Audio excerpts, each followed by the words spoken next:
سبحان الله وأشهد أن لا إله إلا الله وحده لا شريك له وأشهد أن محمدا عبده ورسوله أرسله بالهدى ودين الحق ليظهره على الدين كله ولو كره الكافرون اللهم صل وسلم على سيدنا محمد وعلى آل سيدنا محمد وعلى أزواج سيدنا محمد وعلى أصحاب سيدنا محمد وعلى ذرية سيدنا محمد وسلم تسليما كثيرا عدد خلقك ورضا نفسك وزنة عرشك ومدد كلماتك أما بعد إخواني رحمكم الله السلام عليكم ورحمة الله وبركاته. Saya ingin memulai pembicaraan ini dengan salawat karena disambut dengan salawat tadi. Salawat kepada Nabi Muhammad sallallahu alaihi wasallam. Sallallahu alaihi wa alihi wasallam. Allah Subhanahu wa taala berfirman, A'udzu billahi minasyaitonir rajim. Bismillahirrahmanirrahim. Innallaha wa malaikatahu yusholluna 'alan nabi. Ya ayyuhalladzina amanu shallu 'alaihi wa sallimu taslima. Allah Subhanahu wa taala berfirman yang tafsirnya wallahu a'lam bimuradih. Sesungguhnya Allah Subhanahu wa taala dan seluruh malaikatnya tanpa kecuali wa malaikatahu yusallun senantiasa dan selalu bersalawat kepada Nabi Muhammad sallallahu alaihi wasallam. Lalu kemudian turun titah kepada orang-orang yang beriman, para hambanya yang beriman. Ya ayyuhalladzina amanu sallu alaihi, mintalah kepada Allah untuk bersalawat kepada Nabi Muhammad. Sallu alaihi, kalian bersalawatlah kepada Nabi Muhammad sallallahu alaihi wasallam. Wasallimu taslima. Para ulama membawakan dua arti wasallimu taslima. Artinya berserah dirilah dengan seluruhnya. Minat taslim. Wasallimu taslima. Sebagian lagi menafsirkan wasallimu dan ucapkanlah salam dengan sebenar-benar salam yang sempurna. Para ulama mutaqaddimin menafsirkan wasallimu taslima, yaitu dan berserah diri kepada beliau, taat dengan penuh, dengan sepenuh hati, dengan sepasrah-pasrahnya. Serahkan diri dengan sepasrah-pasrahnya. Wasallimu taslima. Kalau memang berarti salam, wasallimu salama. Itu dua arti yang semuanya memiliki jalurnya sendiri.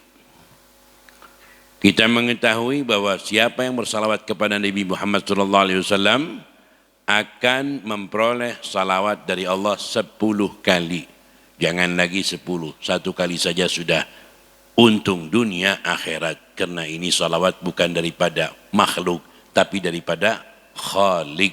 Ganjarannya langsung dari Allah Subhanahu wa taala. Dan semua salam dan salawat kita itu disampaikan kepada Nabi Muhammad SAW dimanapun kita berada. Inna salatakum tu'radu alai. Sahabat bertanya, bagaimana ya Rasulullah waqad arimta, kalau kau sudah meninggal? Nabi Muhammad SAW menjawab, Inna Allah subhanahu wa ta'ala harrama alal ardi an ta'kula ajsadal anbiya. Allah mengharamkan kepada bumi untuk memakan jasad para nabi. Artinya para nabi tetap mereka hidup, dan khususnya Nabi Muhammad SAW dengan banyaknya yang bersalawat, artinya beliau hidup dan bisa menjawab. Bahkan dalam satu riwayat, inna a'mal ummati tu'rad alai. Seluruh amal umatku dilaporkan kepadaku. Fa in wajadtu khairan hamidullah. Kalau aku mendapatkan baik, aku bersyukur kepada Allah. Tapi kalau aku mendapatkan lain daripada itu, maka aku mohon kepada Allah ampunan bagi mereka. Artinya setiap hari kita dimohonkan ampun oleh Nabi Muhammad SAW. Bukan oleh seorang abu atau walid atau wali, tapi oleh Sayyidil Mursalin. Selalu Allah Subhanahu wa taala mengampuni kita disebabkan permohonan Nabi Muhammad kepada kita. Tidur kita, jalan kita, bengongnya kalau bahasa Melayunya, kalau sini melamunnya kita, itu pun diampuni dosanya oleh Allah Subhanahu wa taala karena permohonan Nabi Muhammad sallallahu alaihi wa alihi wasallam. Ketika kita bersalawat itu seperti kalau sekarang alat WhatsApp. Ya, kita mengirim salam, Assalamualaikum ya Rasulullah. Assalatu wassalamu alaika ya Nabi Allah. Langsung mendapat jawaban Nabi Muhammad SAW. Harus yakin karena yang berbicara adalah Nabi Muhammad alladzi la yantiqu anil hawa in huwa illa wahyu yuha. Beliau berbicara dengan wahyu. Jadi apa yang beliau ucapkan harus kita ambil dengan yakin. Sekarang kita mengucapkan assalatu wassalamu alaika ya Rasulullah. Allahumma salli wa sallim ala Sayyidina Muhammad, disampaikan di sana dan dilaporkan nama fulan bin fulannya, bukan hanya kelompoknya, fulan bin fulan. Yusuf bin Zaid mengucapkan salawat dan salam kepadamu ya Rasulullah, maka Rasulullah menjawab dengan salamnya. Salawat kepada Nabi Muhammad SAW dimanapun dianjurkan, kapanpun dianjurkan, sebab salawat bagian daripada zikir. Karena bagian daripada zikir, maka dengan duduk, tidur, jalan, semuanya di sama waktu. Kalau ada orang mengatakan tidak boleh waktu ini, tidak boleh waktu ini, dia tidak tahu bahwa salawat adalah paling afdolnya zikir. Sebab dengan salawat kita memperoleh ampunan dari Allah Subhanahu wa taala. Seperti riwayat salah seorang sahabat yang bertanya kepada Nabi Muhammad SAW, ada riwayat daripada Sayyidina Umar radhiyallahu anhu, juga yang lainnya, ya Rasulullah, aku banyak berzikir kepada Allah Subhanahu wa taala. Aku ingin bersalawat kepadamu. Berapa persen yang aku khususkan untuk salawat kepadamu? Apakah sepertiga hari? Rasulullah menjawab, baik sepertiga hari. Kalau kau tambahkan, engkau akan, maka itu lebih baik. Kalau begitu setengah hari, setengah waktu artinya. Seluruh waktuku dalam wiridan itu, dalam zikir kita ini, separuh daripada zikirku itu aku khususkan untuk engkau ya Rasulullah. Baik, tapi kalau kau tambahkan lebih baik. Kalau begitu 2/3 waktuku seluruhnya untuk salawat kepada engkau. Baik, kalau kau tambahkan lebih baik. Kalau begitu ya Rasulullah, semua wiridku, zikirku aku khususkan hanya untuk engkau ya Rasulullah. Kalau demikian, yughfar hammuk wa tughfar dzambuk. Yughfar hammuk wa yughfar dzambuk. Kalau begitu, semua kesulitanmu akan diangkat oleh Allah dan dosa-dosamu akan diampuni oleh Allah. Dari semenjak itulah sahabat seluruh waktunya atau mayoritas waktunya semuanya hanya untuk salawat kepada Nabi Muhammad sallallahu alaihi wasallam. Bukan berarti wiridan yang lain tidak digunakan. Jadi kalau kita sekarang wiridan setelah salat, astaghfirullah 3 kali, la ilaha illallah syarikalah lahul mulku wa lahul hamdu yuhyi wa yumiitu ala kulli syai'in qadir 10 kali, kemudian membaca ayat kursi atau membaca yang lainnya, suratul ikhlas, al-falaq, an-nas yang dibacakan oleh Nabi Muhammad setiap kali salat. Ketika ada seorang Yahudi berusaha menyihir beliau dan tidak mempan, lalu diberitahukan oleh Allah melalui Jibril, ada usaha orang Yahudi itu meletakkan umbul-umbul seperti boneka, diletakkan di satu tempat, diperiksa ternyata itu usaha orang Yahudi ingin menyihir Nabi Muhammad, tapi tidak mempan. Bagaimana mempan? Kalau Nabi Muhammad selalu dan senantiasa setiap detik bersama Allah Subhanahu wa taala. Orang yang lalai bisa masuk, tapi orang yang tidak lalai tidak mungkin bisa masuk. Membaca surat Al-Ikhlas, Al-Falaq, An-Nas, kemudian meniupkan ke tangannya dan diusapkan seluruh tubuhnya. Itu perintah Allah Subhanahu wa taala yang kemudian sebab turunnya ayat Al-Falaq dan An-Nas ditambah dengan surat Al-Ikhlas. Surat Al-Ikhlas, qul huwallahu ahad sampai kepada An-Nas 3 kali. Setelahnya diusapkan. Kalau kita punya anak bagaimana? Kita bacakan dan usapkan, tiupkan dan usapkan kepada anak kita yang masih kecil untuk menjaga mereka daripada ainin wa hasidin wa syaitan, daripada mata dan orang-orang hasud dan juga gangguan daripada setan. Ikhwani rahimakumullah, salawat kepada Nabi Muhammad SAW banyak kali cerita orang-orang soleh yang menggambarkan tentang keagungan salawat. Saya akan bercerita salah seorang pengikut salafi. Pengikut salafi ini dia kalau bisa lihat di YouTube, Syekh Al-Maghamisi. Dia cerita sendiri. Saya waktu itu dioperasi. Ketika dioperasi selesai, saya sudah pasrah kepada Allah. Selesailah operasi. Kemudian saya istirahat di ruang saya. Tiba-tiba ada suster memeriksa saya, lalu dengan cepat beralih keluar melaporkan kepada salah seorang dokter yang memang menangani saya. Lalu dokter itu datang dan melihat catatannya, memanggil teman-teman yang lain 3 orang, dan semuanya mengatakan, maaf ya Syekh, kita harus mengulang operasi Anda. Pertama saya tawakal kepada Allah, yang kedua khawatir operasi lagi. Ya sudah, dia pun mengatakan saya ada rasa takut. Lalu saya mengatakan asyhadu an la ilaha illallah wa asyhadu anna muhammadar rasulullah. Dalam keadaan demikian, tiba-tiba suster yang tidak menggunakan pakai jilbab di sana di luar. Suster itu mengatakan, dan dia muslimah. Ya Syekh, jangan lupa salawat, semuanya akan mudah. Salli ala Nabi. Salawat kepada Nabi Muhammad. Dia baru ingat. Ketika dia baca syahadat, dia mengatakan, ketika saya ucapkan asyhadu an la ilaha illallah wa asyhadu muhammadar rasulullah, itu alat tidak bergerak. Ketika itu pasien suster itu mengingatkan saya sholawat, seketika saya sholawat, dan itu alat bergerak langsung. Dan datang lagi dokter 3 itu, ternyata Syekh tidak perlu dioperasi lagi. Ini kenapa bisa bergerak, kenapa? Dari situ saya nggak pernah meninggalkan sholawat kepada Rasulullah SAW. Cerita bukan orang Sunni, bukan. Orang yang tadinya jauh daripada sholawat. Mulai dari detik itu, dia selalu bersalawat. Lihat di YouTube, Syekh Al-Maghamisi ketika dioperasi. Ceritanya sendiri, bukan mengarang-arang. Keagungan sholat banyak sekali. Ada cerita yang lain, ketika di Libanon, ada upacara maulid, mereka kalau di kita pakai petasannya. Suka pakai petasan. Di sana, karena petasan nggak ada, pakai pistol dengan AK. Jadi seperti petasan. Tiba-tiba ada peluru yang nyasar ke salah satu tetangga, anaknya terkena bagian dekat kepalanya, lehernya. Akhirnya mereka melarikan anak itu ke rumah sakit. Diperiksa di rumah sakit. Ternyata harus dipindahkan ke kota. Ini ibunya berlari mendengar itu ke rumah sakit dan mengatakan, mana Muhammad itu? Mereka merayakan maulid engkau dan mereka membunuh anak saya. Mana Muhammad? Teriak-teriak dia. Ini cerita nyata ini.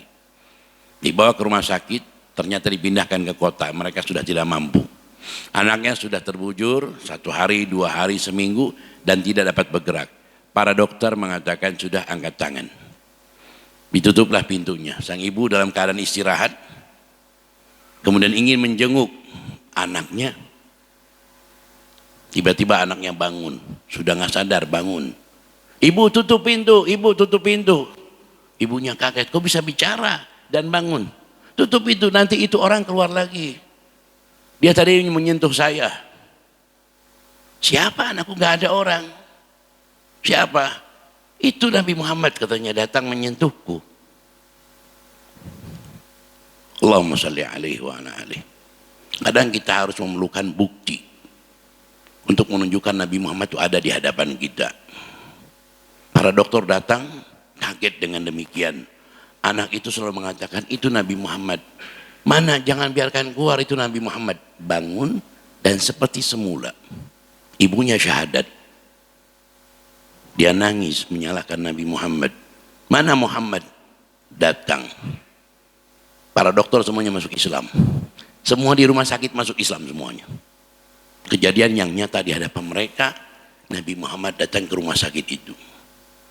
Kita Muslim jarang kita merasa yakin dengan apa yang diucapkan oleh Nabi Muhammad SAW. Ya akhwani rahimakumullah. Nabi Muhammad SAW ada bersama kita. Kemarin saya berbicara di masjid, saya akan ulang.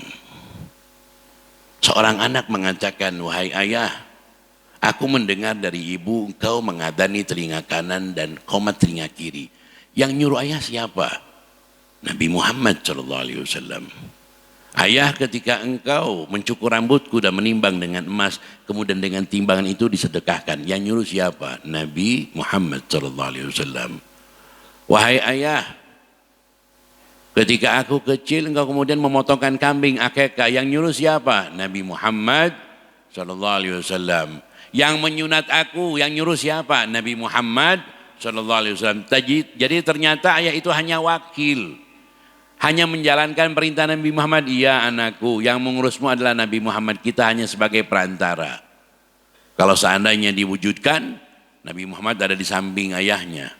Wahai umatku, kau potongkan rambut, kau adani sebelah kanannya, kau potongkan kambing untuk dia, kau sunat dia. Baik ya Rasulullah, baik ya Rasulullah. Hanya dengan perantara guru, kiai, walid dan abu, maka kita lupa kepada yang memerintahkan pertama siapa, yaitu Nabi Muhammad SAW. Bahkan tidur pun kita disertai oleh Nabi Muhammad. Anaknya bertanya, ayah, kenapa kau berdoa sebelum tidur, lalu setelah tidur pun bangun membaca doa? Pasti ini perintah Nabi Muhammad. Iya anakku. Ketika masuk ke WC, ke kamar mandi, kaki kiri, kaki kanan sambil berdoa setelahnya, pasti ini perintah Nabi Muhammad. Iya anakku. Di kamar mandi pun kita diajarkan 60 adab masuk kamar mandi oleh Nabi Muhammad SAW. Apalagi dalam sholatnya. Jadi Nabi Muhammad ada di rumah. Baik ketika anak berhadapan dengan ibu, kalau bertanya siapa memerintahkan, ternyata yang nyuruh itu bukan Abu, bukan Walid. Asalnya Nabi Muhammad. Si ibu tadinya cintanya kepada Abu dan Walid. Ternyata setelah diketahui yang memerintahkan semua, ini anak berakhlak kepada dia, beradab kepada dia, membantu dia, semuanya karena perintah Nabi Muhammad. Maka idola sang ibu semuanya ada Nabi Muhammad. Ya Allah, kapan saya bertemu dengan Nabi Muhammad? Mudah. Mintalah kepada Allah selalu untuk melihat Nabi kita, Nabi Muhammad dalam mimpi. Nabi Muhammad berkata, man ra'ani fil manam faqad ra'ani haqqan. Wa fi riwayah man ra'ani fil manam fasayarani fil yaqadhah. Siapa yang melihatku dalam mimpi, maka dia benar-benar telah melihatku, bukan khayalan. Lianna syaitan la yatamatsala bi, karena syaitan tidak mungkin dapat menyerupai aku. Mintalah kepada Allah, bukan hanya bertemu dengan Abu atau Wali, dengan para wali, tapi dengan Sayyidul Mursalin. Dibuka pintunya, ada kuncinya. Kenapa kita nggak buka kuncinya? Minta kuncinya. Setiap sedekah, ya Allah berikan saya mimpi Nabi Muhammad. Setiap istri membantu suaminya, ya Allah karena ingin melihat Nabi Muhammad. Kenapa kau baru-baru sekarang ini masak yang indah? Karena ingin Nabi Muhammad melihat. Suaminya, kenapa kau memberikan lebih? Karena ingin melihat Nabi Muhammad. Semuanya intinya ingin melihat Nabi Muhammad, yang dinyatakan dalam hadis, man ra'ani fil manam fasayarani fil yaqadhah. Yang melihatku dalam tidur nanti di akhirat akan bertemu denganku. Nggak semua orang bisa bertemu. Dan dikatakan aqrabukum ilayya manzilatan aktsarukum alayya salatan. Paling dekat kalian di sisiku nanti di hari kiamat yang paling banyak salawat kepadaku. Sallu ala nabi. Allahumma salli wa sallim ala sayyidina Muhammad wa ala sayyidina Muhammad. Saya selingi dengan salawatnya. Sallallahu ala Muhammad, sallallahu alaihi wasallam, sallallahu ala Muhammad, sallallahu alaihi wasallam. قد كفاني علم ربي من سؤالي واختياري فدعائي وابتهالي شاهد لي بافتقاري صلى الله على محمد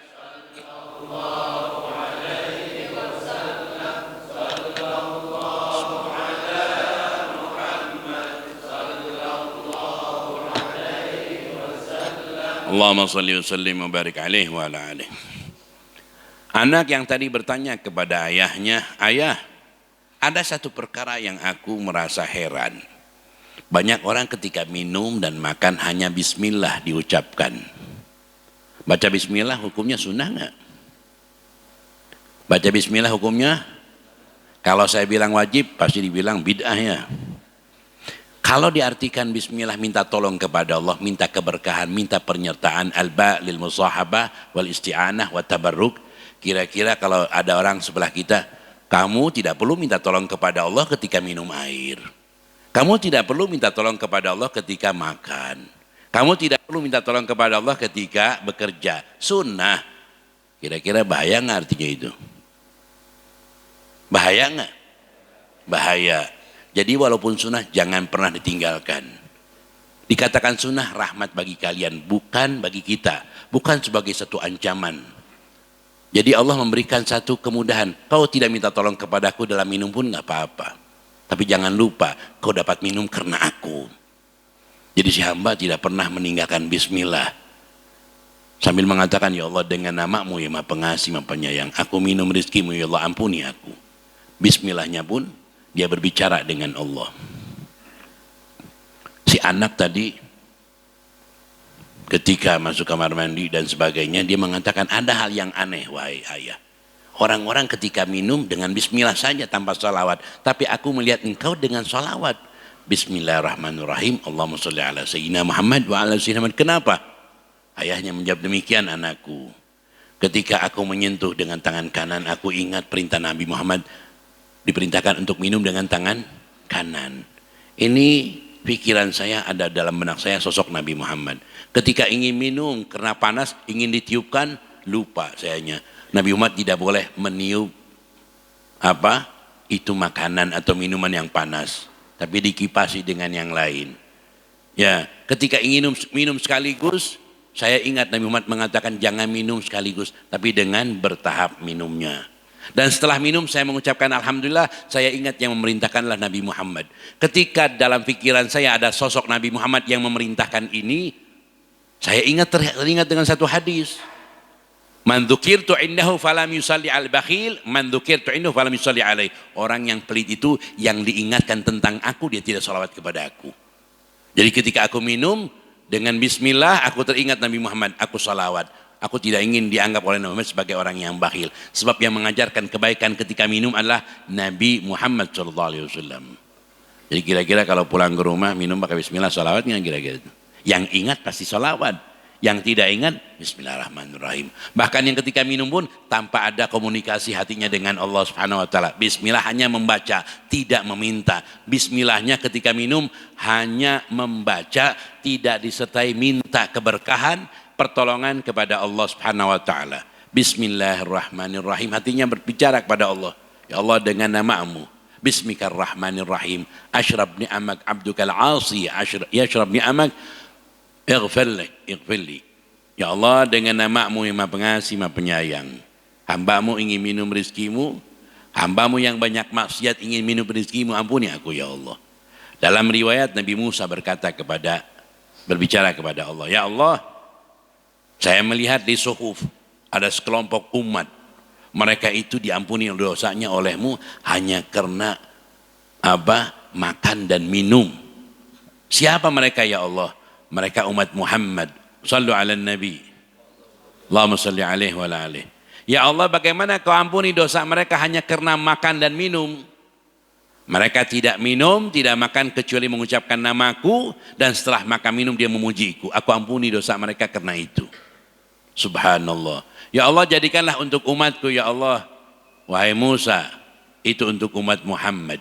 Makan minumnya pun kita diampuni dosanya oleh Allah. Subhanallah. Dalam salawat kepada Nabi Muhammad SAW banyak sirah-sirah, cara-cara salawat. Ada yang paling afdal yang paling afdal salawat yang diperintahkan di dalam salat. Salawat Ibrahimiyah. Allahumma salli ala sayyidina Muhammad wa ala ali sayyidina Muhammad kama shallaita ala sayyidina Ibrahim wa ala sayyidina Ibrahim wa barik ala sayyidina Muhammad wa ala sayyidina Muhammad kama barakta ala sayyidina Ibrahim wa ala sayyidina Ibrahim fil alamin, dan seterusnya. Fil alamin innaka Hamidum Majid. Dan diakhiri dengan apa? Adada khalqik wa ridha nafsik wa zinata arsyik wa midada kalimatik. Ada seorang perempuan, seorang sahabat, dia berzikir dengan batu. Batunya banyak, berzikir satu persatu. Rasulullah SAW bertemu dengan ini sahabat dalam keadaan ziarah. Balik lagi, bertemu lagi dan mengatakan, tahukah engkau aku berzikir kepada Allah lebih daripada yang kau hitung itu. Boleh berzikir dengan adat tasbih, tapi Rasulullah mengajarkan kepada kita zikir yang lebih lagi. Cukup dengan mengatakan subhanallah tamla'ul mizan, subhanallah walhamdulillah tamla'u ma bainas sama wal ard. Dengan mengucapkan satu kali subhanallah, pahalanya seisi mizan timbangan manusia semua. Makhluk, bukan hanya manusia, jin dan manusia. Subhanallah walhamdulillah, maka isinya antara langit dan bumi, itu pahalanya sekali seorang hamba mengucapkan. Lalu kalau ditambah dengan apa? Ya Allah, adada khalqi, ya Allah aku ingin pahalanya itu sejumlah makhlukmu kau tulis. Ini ajaran Nabi Muhammad. Ingat umatku, bacalah ini agar pahalanya berlipat-lipat yang tidak terbayang oleh kita. Sekarang kalau kita salawat, Allahumma salli ala sayyidina Muhammad wa ala sayyidina Muhammad, dapat satu salawat dari Allah, 10 salawat, diangkat 10 derajat, diampuni 10 kesalahan. Dan kalau ditambah dengan adada khalqi, ya Allah aku ingin pahala ini dilipat gandakan sejumlah makhlukmu, dapat. Wa ridha nafsi, seluas keridhoanmu, dapat. Wa zinata arsy, seberat arasmu, dapat. Wa midada kalimati, dan sejumlah tinta kalammu, dapat. Makanya dalam ibadah pun memerlukan politik. Kalau ada orang bilang orang Islam tidak boleh berpolitik, salah. Dalam ibadahnya harus pakai politik. Sholat masuk ke masjid 2 rakaat, pahalanya bisa 4. Masuk ke masjid, tahiyatul masjid. Kemudian niat wudu, kemudian niat sholat isyraq, kemudian niat sholat taubat, kemudian niat sholat hajat 5. 2 rakaat saja sudah dapat 5 waktu sholat. Masya Allah.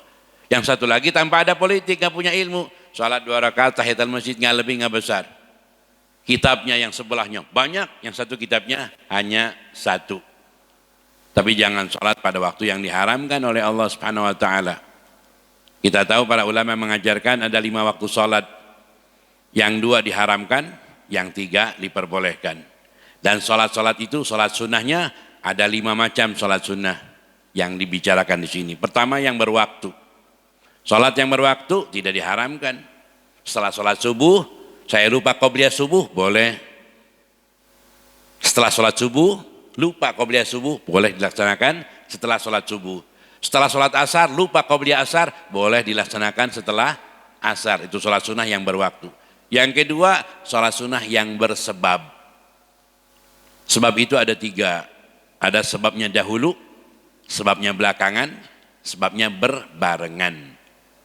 Kalau sebab yang dahulu bagaimana? Kita masuk masjid dulu atau tahiyatul masjid dulu? Kita masuk ke masjid, ingin tahiyatul masjid di luar atau di dalam?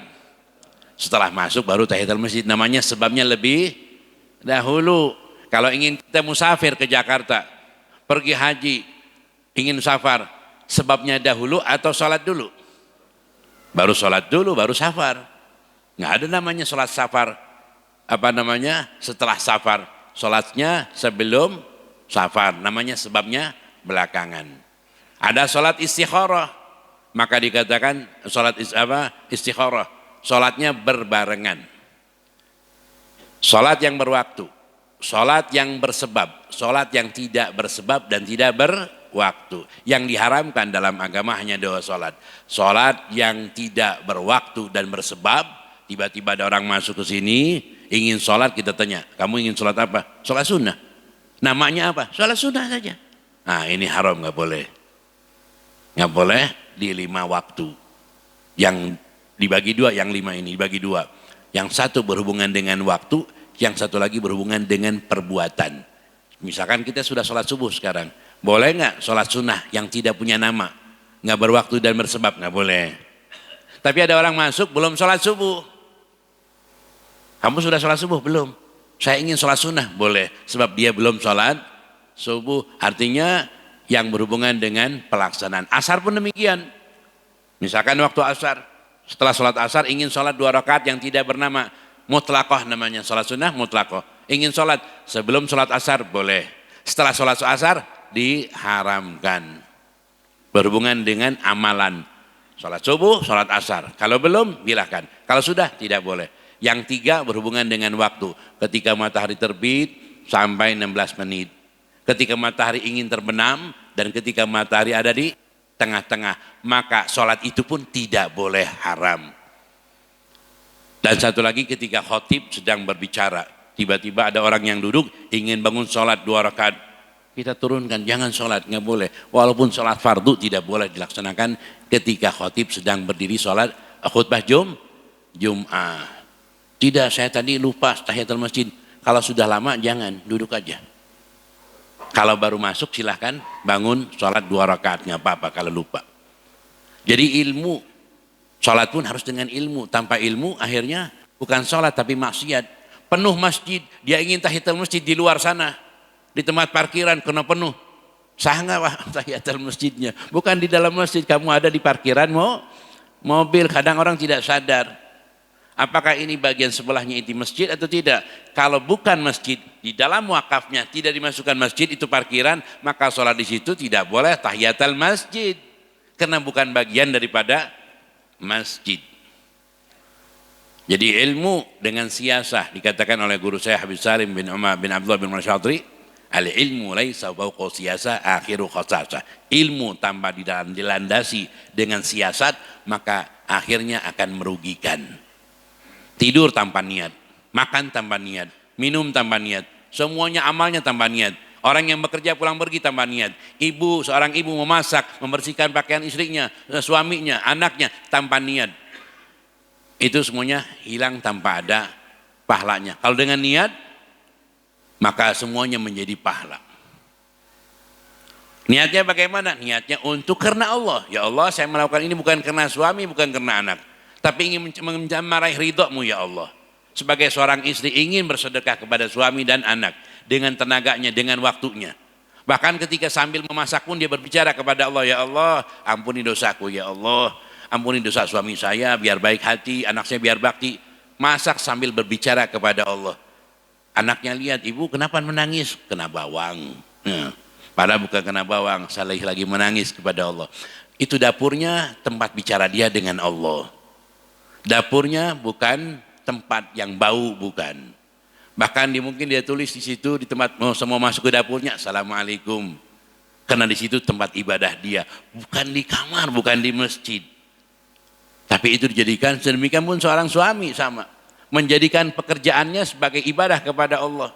Sambil bekerja sambil minta, ampuni dosa saya ya Allah, berikan saya mimpi Nabi Muhammad. Karena tujuan hidupnya ada di hadapan dia. Itulah kita menjadikan hidup kita untuk ibadah kepada Allah. Wa ma khalaqtul jinna wal insa illa liya'budun. Kemudian diperintahkan pula wa ma umiru illa liya'budullah mukhlishina lahu dina hunafa. Diperintahkan ibadah harus dengan ilmu sesuai ajaran Nabi Muhammad SAW, dengan ikhlas dan sampai kepada derajat yakin, wa'bud rabbaka hatta ya'tiyakal yakin. Kalau sudah ibadah dengan yakin, Masya Allah, apa yang kita lihat adalah sekitarnya adalah menghubungkan kita dengan Allah. Yang kecilnya, karenanya diajarkan dalam akidah, antu'mina bil qadari khairihi wa syarrihi minallahi ta'ala. Kita harus meyakini semua yang baiknya, buruknya semua berasal dari Allah Subhanahu wa taala. Ikhwani rahimakumullah, dari salawat yang kita baca tadi, kita bisa membayangkan tadi bangunnya. Bisa-bisa dibilang bid'ah ya kalau salawat. Bangun tadi kenapa salat pada bangun? Tidak sunnah. Apakah maulid sunnah? Maulid bukan sunnah, bukan. Baik. Kalau sunnah harus ada dalilnya. Yang bilang sunnah siapa? Enggak ada. Jadi kalau orang mau baca maulid silahkan, nggak baca maulid silahkan. Kalau sunnah itu harus ada dalil, nas sendiri. Padahal bukan, ini hanya satu ajaran ulama agar kita dapat mendekatkan diri kepada Allah dan Rasulnya, mengenal Nabi Muhammad SAW. Demikian dikatakan oleh Sayyid Muhammad Al-Maliki dalam kitabnya, maulid bukan sunnah. Sunnah itu qawaid fikih memang ada, harus dalilnya. Tapi sesuatu yang baik, yang memang diamalkan oleh ulama-ulama dan semua umat Islam di dunia. Dan kalau tadi dikatakan bid'ah, saya akan bicara sedikit bid'ah. Walaupun sangat merubah suasana, tapi untuk sebagai suatu bekal kita. Bid'ah itu perkara yang tidak sejalan dengan Al-Quran dan hadis. Bid'ah itu yang tidak sejalan dengan ajaran Nabi Muhammad SAW, itu dinamakan bid'ah. Kalau sejalan namanya bukan bid'ah. Bukan diartikan yang tidak pernah dilakukan oleh Nabi Muhammad, yang tidak pernah dilakukan oleh para sahabat itu bid'ah. Itu sangat kecil sekali pemahamannya. Karena para sahabat dan Nabi Muhammad SAW tidak pernah berdoa dengan bahasa Indonesia.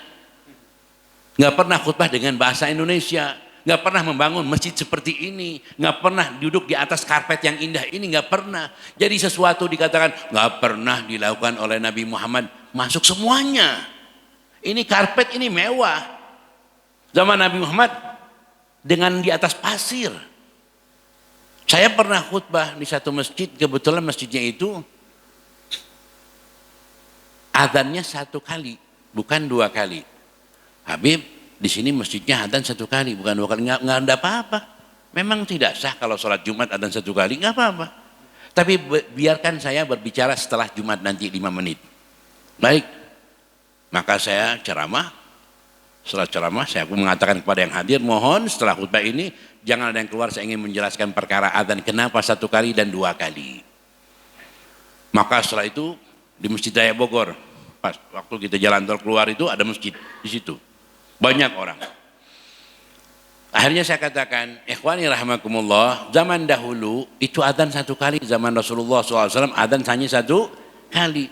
Zaman Sayyidina Abu Bakar Siddiq 1 kali, nggak lebih. Zaman Sayyidina Umar 1 kali, tidak lebih. Zaman Sayyidina Utsman dibuatlah 2 kali. Ada yang meriwayatkan 3 kali. Agar orang-orang yang kerja itu datang ke masjid.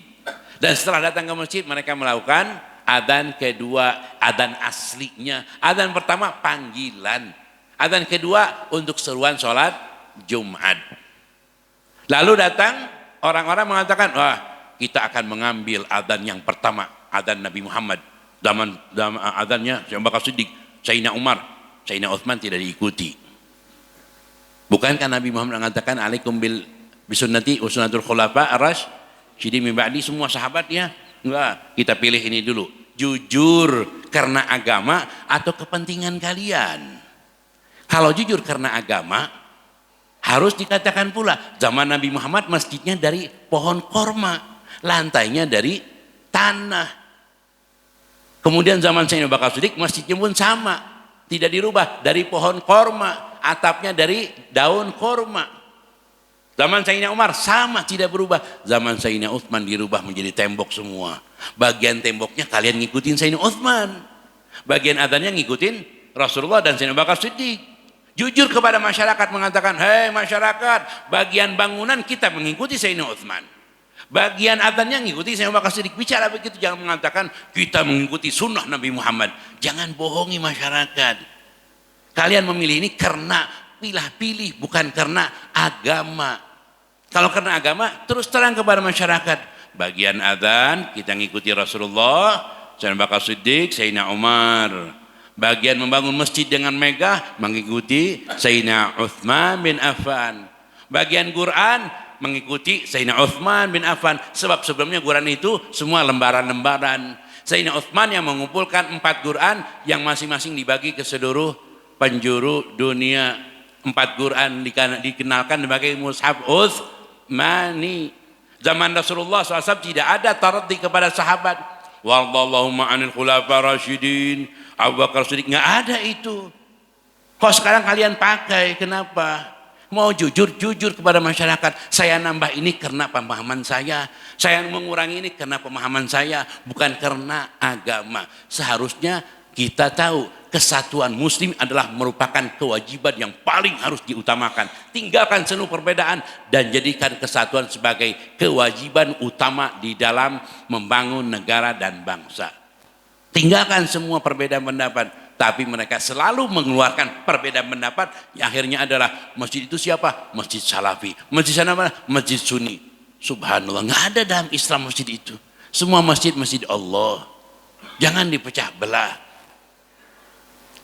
Mengerti tadi masalah adzan dan membangun masjid ternyata bukan dari hadis Quran, dari pilihan mereka yang memecah belah umat Islam. Adzan 1 kali, adzan 2 kali, masjidnya ini, masjidnya itu. Mulailah mereka mengutakan dan tertanam di masyarakat. Itu masjid apa? Masjid Wahabi masjidnya. Ini masjidnya Sunni. Kenapa kita? Jangan kita ikut-ikutan itu. Kita katakan Masjid Wahabi adalah masjid